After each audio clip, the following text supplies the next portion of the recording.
Hi, Yeah. Simon. Hi, Hi, Simon. Elke. Hi, Hi. everyone. Great to see you. Great to have you here, and great to have you here with your very, very important topic.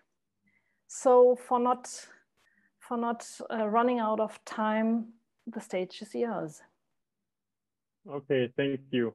So just short heads up from my side. I will share for 20 minutes or something like this, a short presentation, giving you some insights, and then I would open up to have like hopefully a discussion about the topic. Everybody who is into venture building, everybody who already started their own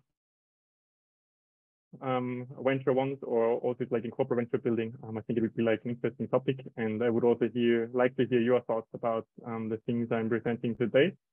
And yeah, without further ado, I hope I can share my screen. I'm gonna give it a try, and maybe Elke, you can quickly tell me if you see the screen. Yeah. Great, everything. Okay. We can see everything. Great. Okay, perfect. So topic for today is evolving early stage ideas into purpose-driven organizations that make a massive impact. That's basically what I'm doing, and I would like to immediately jump into the topic and say probably the few who are listening, we're all explorers. We like to explore. We like to look outside what is happening. We also like to look at those kind of new emerging technologies which are happening, and think about how can we use one or two of these to come up with the next idea, right? And then once we have the idea, we want to actually kick it off and get to the moon, so to say. Unfortunately, very often, what is happening is that we're crashing. So we have this wonderful idea, but we crash. And the question is, why do we crash? Why does that happen? And what can we do about it that we improve our chances for success?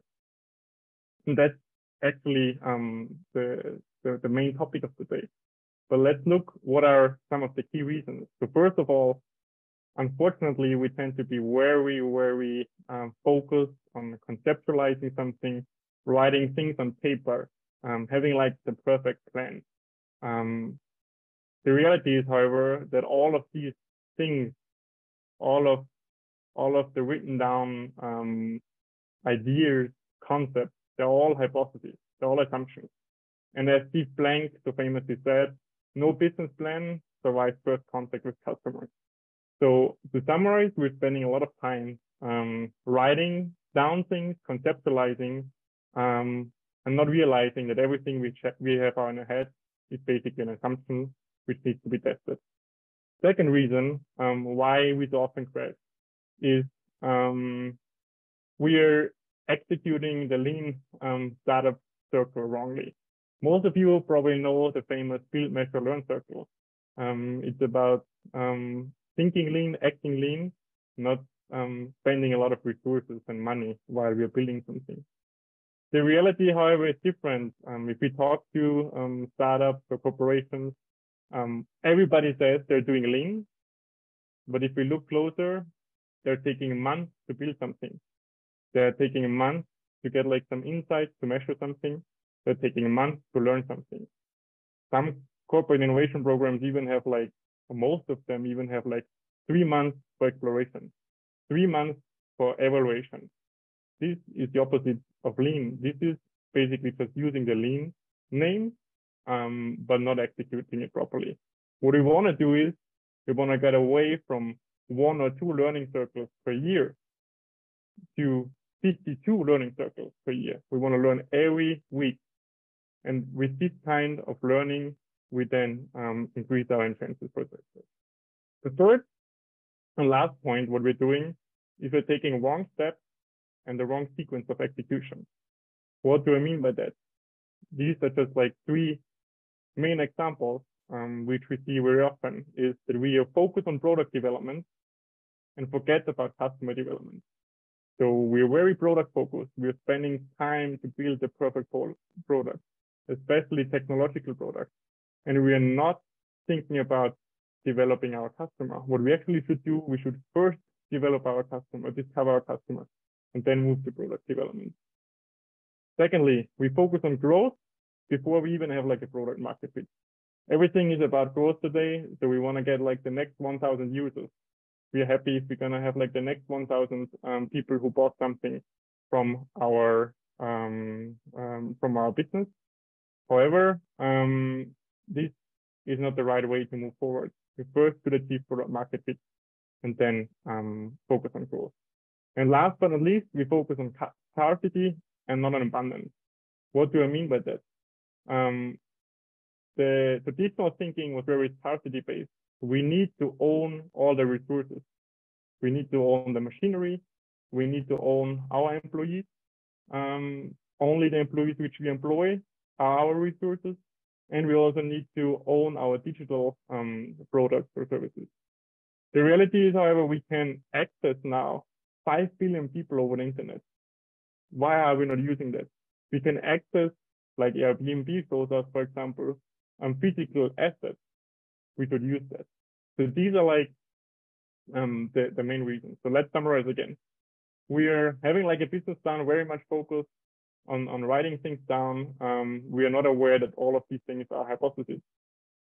Secondly, we are wrongly executing lean startup thinking. We're having very long learning circles instead of short 1 week circles where we really get like learning and where we can act according to the learning. And thirdly, we're doing the wrong steps or sequence of execution. So what can we do about it? And here is actually where the purpose launchpad mindset comes in, because it helps us to take these early stage ideas or these tiny eggs, basically, where a bird is basically just getting out of the egg, and we are getting them to the flying eagle. That's what we also want to do with the business. So how are we going to achieve that? Short overview, the purpose launchpad mindset methodology is a meta methodology, meaning we're using methods like the lean startup thinking, the design thinking, exponential organization canvas, the Scrum methodology, and combining these things, which are very proven methodologies, in a smart way that we can overcome all of these obstacles, which I mentioned before. And the key ingredient for that is the purpose launchpad radar. So what you're seeing here are 8 elements which every modern business or startup or venture should focus on. Purpose, people, customer, abundance, viability, processes, products, and metrics. And it tells us the right sequence. We're starting on top and going to the right. And we are aware which kind of phase we're in. So we either are exploring, we're either evaluating, or we're looking at growth and impact. And we can do that with having the right process in place, meaning that we're not taking 3 months or 4 months to do something, but we're actually doing weekly sprints. So we have 5 days, we're focusing on something, getting new insights, learning from that, and then measure and evaluate again and do it again. And I would like to quickly show you these steps now, or these elements, to get like a little bit of a better idea. And then we can discuss at the end. So purpose, for example, is really about like thinking about what is my massive transformative purpose? Why are we doing what we're doing? It's like a key question which we should ask ourselves before doing anything else, right? People is on the one hand, the people inside the company.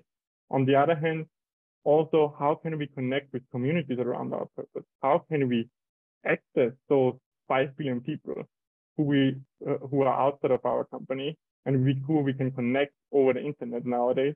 How can we use those resources, skills, knowledge to contribute to our purpose? Customer is really about this lean startup thinking. Customer discovery, customer validation, value proposition, kind of tools like that. And also how we can actually go across this chasm from the valley of death where a lot of startups are dying because they're not making it from the early adopters to the early majority. We are thinking about connecting with abundance. So how can we connect with an abundance of digital, physical, and human resources? And how can we manage those abundance of resources inside our organization? Viability is really about the logic of our business and also about the finance, of course. So how can we finance and keep our cash flow in order? The processes, again, as I mentioned, here are very agile, and we're using like a Scrum methodology to really have like 1 week sprint processes where we are maximized on learning and on getting new insights. The product, again, typically lean startup development. We have to develop the product the right way and focus on the right steps when we, for example, develop a first MVP. Metrics, very important to use the right, to measure the right things. Too often we are measuring financial things, but when we're starting off, we should focus on innovation accounting. It's a very different aspect. We're not measuring, for example, in the beginning growth, we're measuring value. So are the customers satisfied? Are they sticking to our service? And once we're done with the value metric, we then can actually move to growth metric where we say, okay, now our customers are happy. Now we can focus on growing the business. So you can see this helps us to bring everything together: the people, product, customer, the strategy, and focus and helps us to be focused on maximizing the learning and enhancing the chances for success. With the radar, we're having basically a status where we're starting, and we're having this iterative process, which is basically an infinity loop.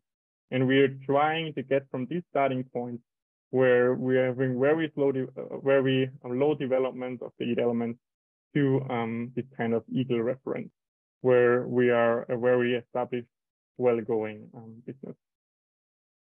I totally would like to use 2 more minutes to explain also the weekly sprint and why it's so important. So we have like a update of the results you created from last week. You're starting with that. You're making like a new assessment. Where are you staying right now? And then you're seeing, okay, what are the gaps to get to the next step? So we're with purpose here, we are with abundance here, but we actually want to fill out the gaps, right? And we want to focus on those things in the right sequence, not doing something wrong in between, and really focusing on doing the right things at the right time. And then we're gonna do the weekly sprint, focus on the task created in the backlog, and do the progress update again. So summarizing again, the purpose of methodology helps us to overcome these issues we have defined earlier. We can actually reduce the learning cycle from 2 or 3 times a year to 52 learning cycles in 1 year. Every week we learn something new. We are able to execute in the right sequence, in the right steps, if you're focusing on following this kind of radar and sprint process. And we're able to not be focused on a business plan, on conceptualizing something, writing something on paper, but we actually can go out there, test our assumptions quickly, learn something quickly, and act accordingly. So as I started, we all explorers. We all like to come up with ideas and we want to launch our ideas. However, we often crash, but we don't want to crash. We want to cross the finish line quickly and in a successful way.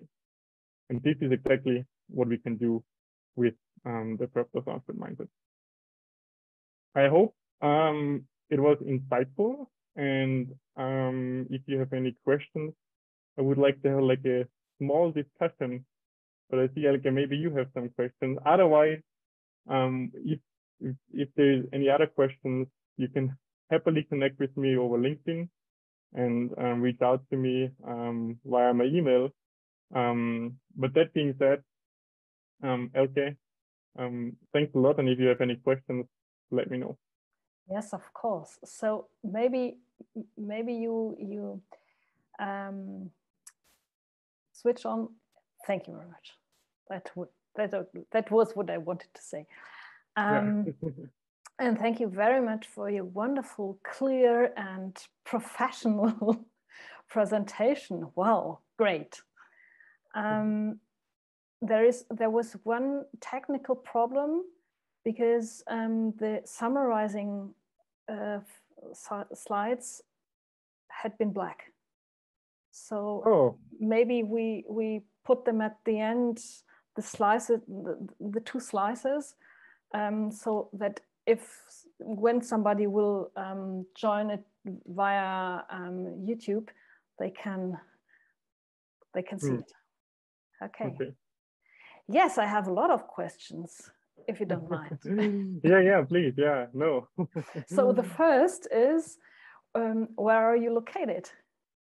Oh, I'm located in Austria, in Innsbruck, actually. So nice little town between the mountains, basically. I'm enjoying the nature very much, so it's a great spot to be in. Great. Thank you very much. Because GITA Germany is called GITA Germany, but at the end, it's a very, very international and global network. Yeah. So that's the background of my question. Yeah. I have another question because I think that is very, very, very good to have this clearness and this structure you propose and you have developed. That's really and I know it very much that's hard work. So congratulations. Well, it was not developed by me alone. It was developed actually by Francisco Palau with his leadership and 150 contributors around the world. So it's like an open source methodology basically, but I was part of the people who helped to develop it. Okay. But it's the leadership in the development was by Francisco Palau, who is actually based in Spain. Okay, great. So European cooperation. Yeah, exactly. Yeah, well, there's a lot of international people who are also part of helping out. Yeah, that's great because when you have the input from all over the world, you tackle in the same time with all the different cultures, and if it's in the methodology, that's very, very good. Yeah. Another question that rised in my head while listening, you showed up this circle and this wonderful thing in the middle. And I'm wondering, so you start with a purpose, and what are you doing to activate this purpose through this going round in the circle? Because my experience is very often in organizational development processes and like that, that once you found what you want to do, what you want to achieve, 3 days later, it's vanished and it's vanished and nobody has it really lively at the hand. There is coming Markus Besch. I opened the door. What are you doing, or what are your experience? Maybe we have different experience. So I think that's a very important question because like purpose alone is just like if it's like a tagline or if it's something you put on the paper and that's it's for no good, right? So you actually have to activate it and you actually have to list the purpose in order to also see some results. I think for that question, we have to differentiate a little bit if we're talking about working with new startups or working in corporations who have a very established business, and a business model, and there's like maybe a lot of history, and you are then starting to come up with maybe like because you have never thought about the purpose, or the purpose kind of vanished over time, and you're coming up again, identifying your purpose, and then want to transform it. So these are like two, just like we have to keep in mind. First of all, just a second, because I want to introduce Markus a little bit to our discussion. Markus, can you hear us? Hello. I'm on the road actually. So okay. So. Okay, so I try to summarize a little bit that you can connect to our conversation. So Simon gives us an insight of how you can organize and develop and work in a startup by beginning with a purpose. And the purpose as the base of everything you're doing in a startup, right, Simon? Yeah, not only for startups, generally for ventures and also for businesses, of course, but yeah. Okay, and my question was, once you have identified the purpose, what is Simon doing as the consultant or part of the company to keep this purpose active and not to let forget it? Because I had other experience that this is a very, very, very crucial point of working with purpose. And as I understand, if I understood you right, you said, well, there is a difference between working with traditional bigger companies and working with startups, right? Yeah. Okay. So then we dive into it. Yeah. Okay. So I think, like, you know, that's a discussion where we can have a very long discussion to generalize a little bit. So first of all, there's a lot of different concepts, understanding about what actually is the purpose. But let's say it's like the reason why your company exists, right? Let's go with this easy definition now. And as I said, if you just have like this written down somewhere on the wall or something, nothing will happen. So what is really helpful first is, once you have that, you also define your moonshot. I'm bringing in like another wording, but I'm giving you an example for that. The moonshot actually makes the purpose quantifiable. Means I can actually quantifiable means I can actually, with the moonshot helps me to land the purpose. I can actually make it measurable, and I actually can see if I make progress. I'm giving you a quick example about Elon Musk. Where he says like the one purpose of SpaceX is to make humanity a multiplanetary species, right? So this is his big why, making humanity a multiplanetary species. So just if you have like this tagline there, there's like no way I can kind of like measure that very good yet, right? So he also has a moonshot, and that is bringing I think 30 million or no, 1 million people, bringing 1 million people to Mars by 2050, I think it is. Don't quote me on that, but I think it's like 2050 or 2040. So what he's doing there, he has like his purpose, and then he's trying to make it measurable.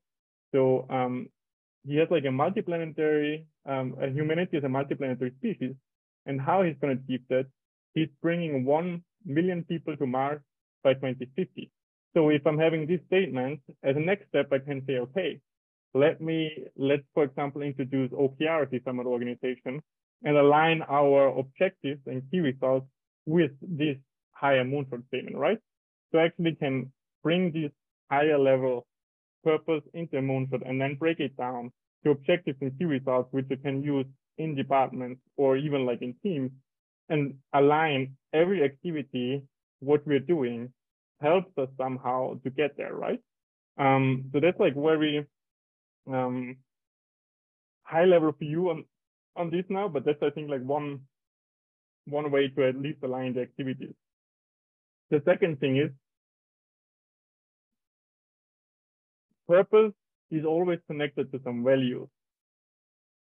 And the best way is if you're not defining your purpose as 2 or 3 managers in a 1,000 employee company, but you actually utilize the employees and let the employees be part of it, right? So how are they seeing the company? What kind of values are they seeing in the company? Why are they seeing that the organization sees? So you're starting also from the bottom, you are including them in the approach and not like a top-down approach. So what you're doing there is like you're including them and then together define like this purpose. And once you have that, you're linking again like their activities or their actions that they're in line with this with this purpose, with these values and things like that. I refrain from any performance measurements linkage because they can be very dangerous to actually link it with monetary benefit. I think that's not the right thing. But you can very well use the values and the activities. For example, if they want to have like some freedom to do something in that space, that you're also providing with your organizational structure, with your management way, this kind of freedom basically. And thirdly, which I think is more generally speaking, and also for more the startup approach. If I have this purpose, the first thing I'm doing is connecting with communities and people around my purpose. Because if I'm just alone, let's say I'm like a 5-team startup and I've defined my purpose, and I'm keeping that inside my company, I'm not making a lot of noise out there, and I'm not attracting a lot of other people who maybe share their purpose. The magic really happens if I'm saying, okay, this is my massive purpose, and I'm opening this up for whoever wants to be part of doing something in that field. So let me give there an example again. If I'm having as my personal purpose, for example, until everyone is happy and fulfilled, and I'm starting to use that, and everybody who wants to do something in that space is able to connect with me. I'm forming like a community. I'm giving the people the way they can contribute somehow to the purpose. I'm bringing people together in that field. I'm actually growing and I'm attracting the right people. So I think that's like a key switch we were seeing. We're starting to hire people because they align with the purpose. We're starting to work with people because they align with the purpose. And monetary thing needs to be there, but it's not like the sole driver anymore, right? And with that, I'm building like a purpose-driven culture, and I'm incorporating that very well already in my organization. Thank you very much. This gives a little bit more around a picture of your work. What are your customers, and in which areas are you working with this Purpose Launchpad? So generally, like the idea is, or the goal is to evolve early stage ideas into purpose-driven organizations. That can be in the corporate space. If we're thinking about, okay, they have typical venture labs, they have venture building departments, they have innovation departments, who are focused on building next generation initiatives, right? You can basically use this kind of mindset and methodology to help them there to maximize the learning and the chances for success, right? On the other hand, of course, like really in the startup space, where you're saying, okay, there's startups out there who can really increase the chances of success if they're following this kind of mindset and approach to venture building. So that being said, I myself focus more on working directly with startups, but there is like the Purpose Launchpad community or Purpose Alliance, where I think there is around 40 or 50 mentors who are certified about mentoring with this kind of methodology. And there's a lot of those who are applying this with corporations. I know somebody who's actually working with HP.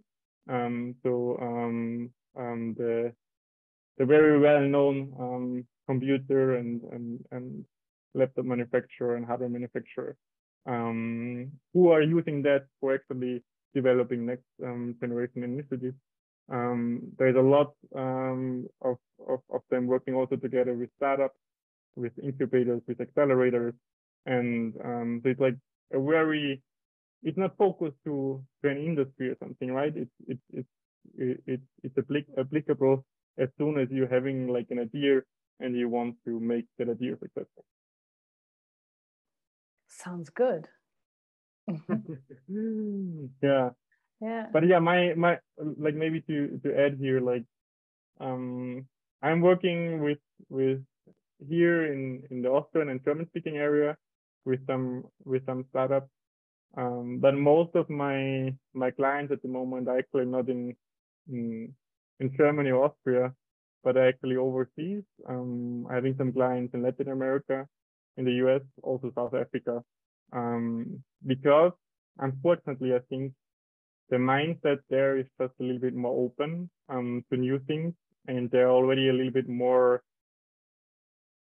let's say, willing to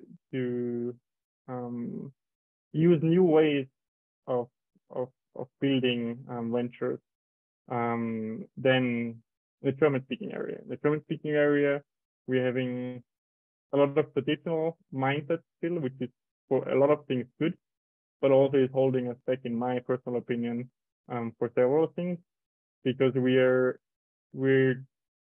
taking a lot of time to actually try out new things. We're very risk-averse, and we need this kind of stability a lot, and we're working with this since 20 years, and it kind of works. So let's continue doing that, right? Although we might be able to improve it a lot if we're doing something new, which is in line with the needs of today's world. So that's just like my personal experience. Why it's a little bit more slow and difficult here in the German-speaking area. Okay, I understand. Yes.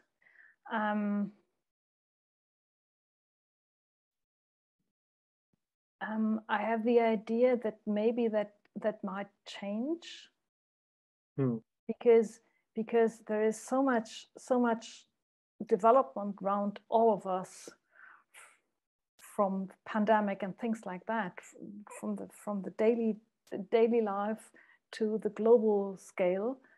That maybe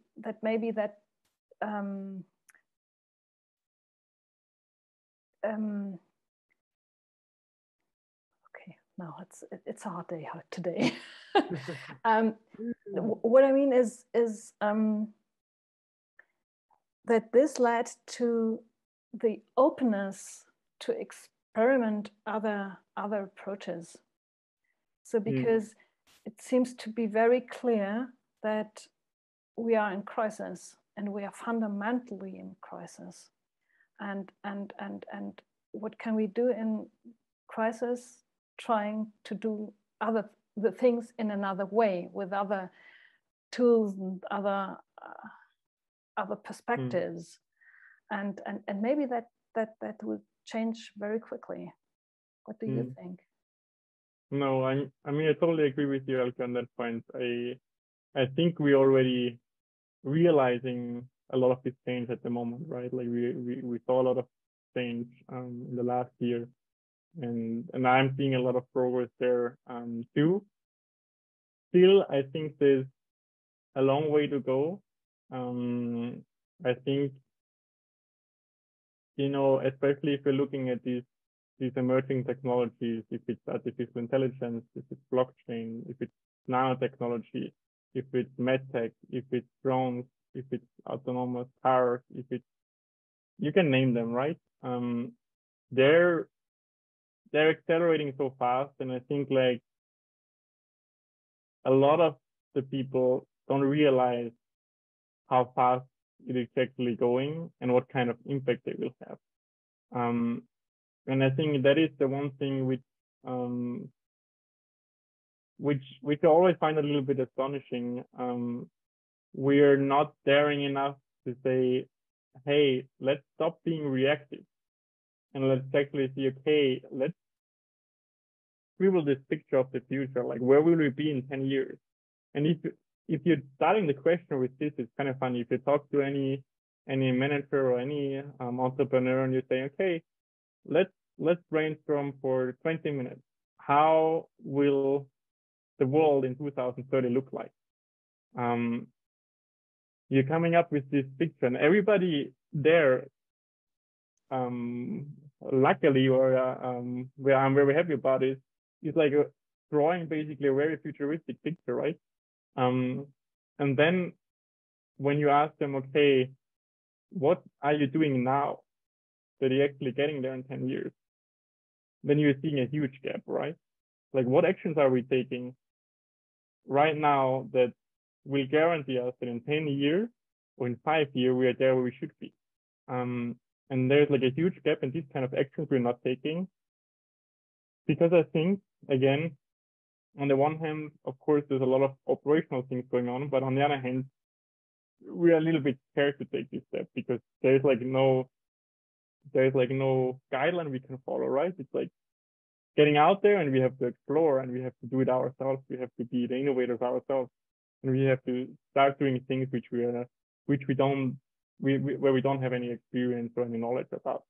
And I think we need to be that courageous to actually take these kind of steps and to draw this picture and reverse engineer to the present the actions we can take now in order to be there in the future. And this is something which I'm also trying to do, to get like this mindset into people, to get this understanding that's basically something where we should focus on. And I think there's a lot of room to grow. However, I agree with you. The last year or the last 2 years were very beneficial for this kind of mindset, because a lot of people realize, okay, we need to do something. But yeah. Great. So maybe I can take at least a little bit of sentence now. Wonderful. Go ahead, Markus. So sorry, I was in the car before. So that happens. Even if I could, it's not a good idea to do it then. Makes sense. I'm in business development, mostly in digital for years, over 30 years, with companies like your HP and so on. Was managing director at Microsoft for some time, and 7-8 years ago, a lot changed in my mindset, as when I get involved with Impact Hub. This is a global organization with a co-working space and community, mostly community, with 17,000 members, all focused on sustainable or social impact business, I will say. So social entrepreneurship. Where is it located? It's really a global thing. We have a global department sitting in Vienna, mostly, and it has a global association. So every Impact Hub, 107 actually, is part of this association. But also any of them is on themselves. So GmbH, like we have in Stuttgart, and I actually built a new one in Karlsruhe. So in Karlsruhe is a lot of tech. So tech for good or tech for impact, like you say here, is really our target to develop, because we have this KIT university, which makes a lot of sense for anything around tech. And that was also the reason to be here mostly. And as I'm part of the global board of Impact Hub, I'm very involved with all of these 100 hubs all over the globe. And there's a lot going on this network about anything you tell before. But we also see a lot of lack, especially in the startup area. They have a lot to think about their business model and things like that. So what we see, they lack to really have this view on the future, like you mentioned 10 years ago or something like that.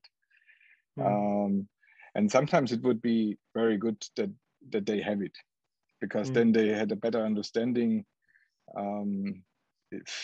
where they are and how they develop. Many of them have still, also in the impact space, sometimes, hopefully not so much, but also in the impact space, some of them still exist because of an exit dream or something like that. And that has nothing to do with the why. Yeah. No, Marco, thanks for sharing that. And I think that I don't know if you already listened there, or if it was before you joined. But like I mentioned in the beginning of my short presentation, 3 things what are kind of causing us to basically crash when we build a new venture. Like the one thing I mentioned is that we're very much focused on developing like a business plan, conceptualizing, writing something on paper, but we don't realize that everything we are doing is basically a hypothesis. Everything we're doing is an assumption, and we need to validate or invalidate those assumptions. And too often we are thinking like, hey, we have this great idea and we have figured it out because on paper it looks good, right? But actually it's worth nothing on paper. And the second thing I mentioned, which now is in kind of line with what you said right now, is like the wrong step or sequence of execution. And also there I mentioned like the difference between like abundance thinking in the business model concept and future concept, and then the traditional thinking. What I see a lot is startups are building ventures like we have done 5 years ago, right? Or 10 years ago. So we're building basically, okay, this worked out very good in the past. So we're trying to build it kind of like this. What I'm trying to do is then I'm saying, okay, what will work out in the next 5 years? Or where do we have to go that we're going to be successful in 5 years and not 5 years ago, right? This requires in a lot so different kind of understanding what space we're operating in, right? Suddenly, we should open up for purpose, for impact, for abundance. We should think about, okay, how can we access this abundance of physical, digital, and human resources? Like I mentioned earlier in the beginning, there's like 5 billion people we can connect with, but we're still thinking like we have to all own our human resources, right? We have our team with 20 people and that's all we have. No, that's not true. We can connect with the communities out there. We can try to build our own community aligned with our purpose and bring this abundance of people together, which are also helping us even for free, providing us resources, skills, creativity, new ideas, whatever, to move forward. We can access an abundance of physical resources with the help of IoT in the next 5 years. I mean, sorry, my French fucking thing will be connected to the internet. So we can use that for our advantage. But not a lot of founders are thinking in the future, but we're there, okay, what can we do now? And I think that's like a huge challenge then, because then we're building something which actually when it's ready, it's already outdated, right? But we want to, if we want to be really disruptive and want to make this exit idea actually a reality, we should think, okay, how can we build the next Uber? How can we build the next Airbnb in 5 years? And this is not something a lot of entrepreneurial school learns, not a lot of masters learn, not a lot of incubators teach. And that's like a huge gap in my opinion. Yeah. Thank you very much. I'm sorry. It's interesting because because the future might be bright for them. My personal feeling is that we will see smaller companies coming up mostly, and we don't need that much anymore of these large enterprises. For sure, existing ones will still exist and so on, but I'm pretty sure that we don't need too much more of them, and that the companies will be lower and lower, and they will join the forces like you described, like a swarm, and do the job and then redo the swarm. Yeah. No, I mean, don't get me wrong. I also think like, well, this is another topic about the entire unicorn thinking and venture capitalist activist thinking. I think when we're looking at the space, luckily also now in the Silicon Valley, there's like a rethinking about this only 10x, 20x thinking in terms of we see only about attracting money with like a PowerPoint where nothing is there and you're getting like 20 million because the PowerPoint looks nice. We are slowly getting away also a little bit from this space where we're saying, okay, we want to have like sustainable investment first. We wanna invest in things where there's actually at least some kind of foundation there, and not it's only just like a nice good looking PowerPoint. And most of all, we want to invest in something where there really is like an impact and purpose behind it, where we are changing something for the better and not just trying to do to become the next millionaire or billionaire. And I think I'm very happy about these changes, me personally, and I think it's a good way to the way we are moving forward in this space. So yeah. Oh, I see he lost, I think, the connection. Yes, probably. He will reappear, I think. Yeah. Well, I can underline that he's coming. I can underline this for 100%. So we made this experience with zebra businesses as the opposite of the unicorns. The opposite, yeah. I think that is very, very valuable development in this startup area. And to focus on purpose is very important, because so I see it.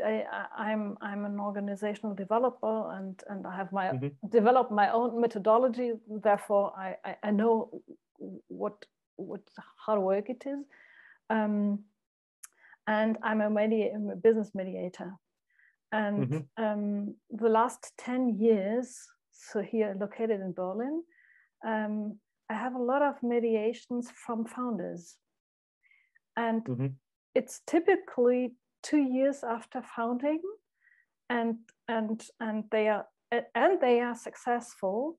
There are big conflicts between the founders, and why? And that's 95% of all these mediations, because they had not real good alignment in the beginning. They had this, oh, we are good guys, and we are friends, and we have this mission, and let's start. And my impression of what the people are learning and accelerator programs and things like that is pushing that attitude, doing business sheets, doing this, doing that, but not taking the time to reflect really in a deep and constructive way, and to prove themselves if they have really the same why. And for me, that is a real catastrophe to experience these disasters after 2 years. And so and that would be interesting for me with you, Marcus, do you have, from this Impact Hub perspective, are there possibilities to get this in meaningful in the education of startup entrepreneurs? Because what I've seen of the programs, that is not really sufficient at this point.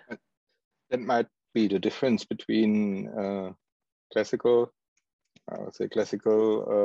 acceleration program.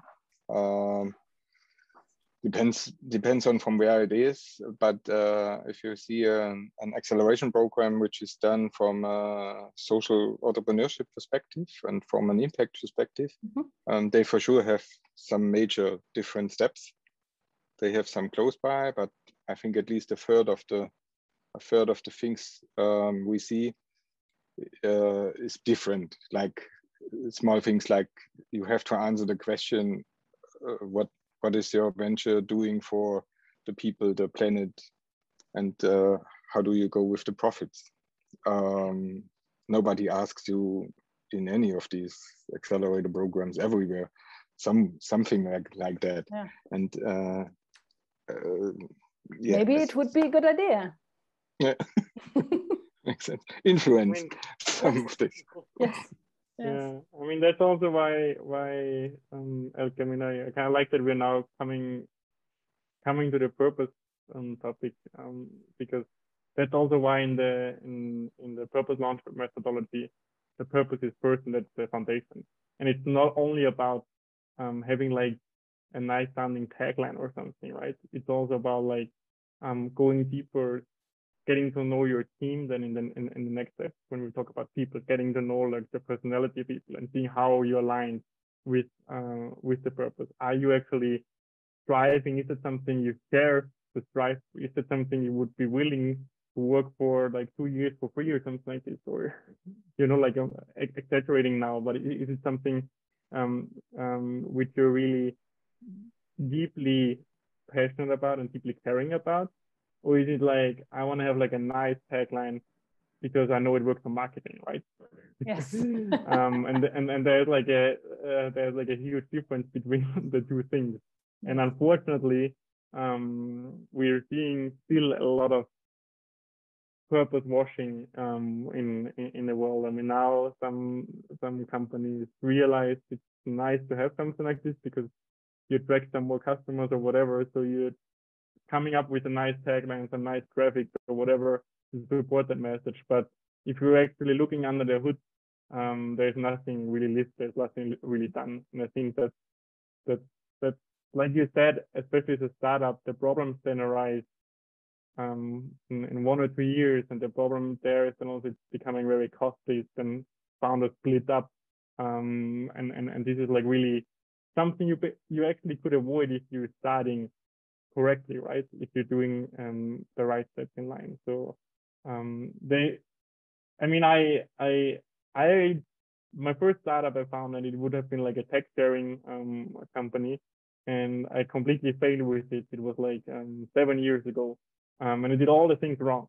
But I had like my business education, right? And I was like reading all these smart books, and I thought like, well, I know how lean startup thinking works. I have like my business major. I know how to do it. And then afterwards, I realized, well, I don't know anything. And I think like a lot of founders are kind of like approaching this, and then you're going to incubators, or you're going to have some kind of traditional support, which is like good to get you some basics. But there is like the long-term view is often not there.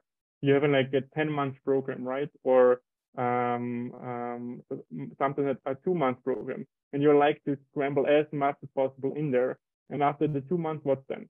Nothing. You're done with this kind of incubation program, and you are left alone, and you don't know actually how to continue. So I think a better approach is to have some kind, for example, of mentorship program where you really have an interest to be there for 2 years or something, supporting them with this kind of thinking framework mindset, and sharing also the goal together. Like what I'm doing, for example, is I really like to work together with startups which are aligned with their purpose, with my purpose. And then I'm having like an interest in seeing them succeed, because it's like my personal purpose basically, which is kind of getting fulfilled somehow with this kind of startups that can support them. And I'm interested in longer term relationships where I say, okay, we're working together for more than just like a month or a few weeks, because the long-term impact or the maximum impact will only happen if there's like a longer relationship, and not this short time of programs, in my opinion at least. Maybe Marcus, I don't know how you see that. I would say close, yeah. Same thing. There should be a whole the whole movement of the economy should be much more there, to a more sustainable and more impact-oriented area.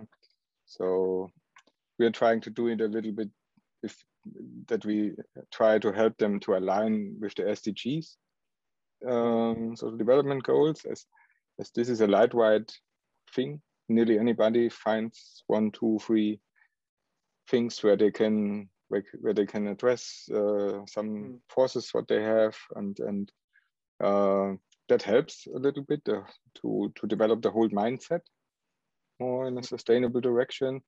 And yeah, but still it's a way to go. Great. Simon, 3 minutes left. Time for final statement. Well, final statement first of all. Thanks, Elke and Marcus for the nice discussion now at the end. Really appreciate the questions, and maybe we can also stay connected, and there's one or the other thing where we can help each other out. Generally to the topic, final statement, fitting to the discussion now. Start with the purpose, figure that out, and then really go out there, out of the building, and maximize your learning. See the entire thing as learning, and think about, okay, how can I maximize the learning in the shortest period of time? I think when you're approaching this with this mindset and you're thinking like, okay, I want to learn the maximum every week, you're so much more effective. You're getting so many more insights from the market, and you're enhancing your chances for success tremendously, compared to being focused in the very beginning only on financials, only on growth, and following some kind of very rigid program or system, especially if you're in the corporate world where you're saying, okay, there's 3 months for this, 3 months of this. This is not reality. You cannot pack something into 3 months and say, okay, you have 3 months time for doing this. It's ridiculous. The one idea, you need 2 weeks for exploration, and then everything is validated. The other thing, everything is invalidated. So what are you doing then if you have 3 months? It's just like driving you to basically fake the results to get somewhere. And I think that's just like not how reality works. So that will be my final statement. Awesome. Thank you very much for sharing your insights and getting discussion with us. Thank you, Marcus, for being part of the group.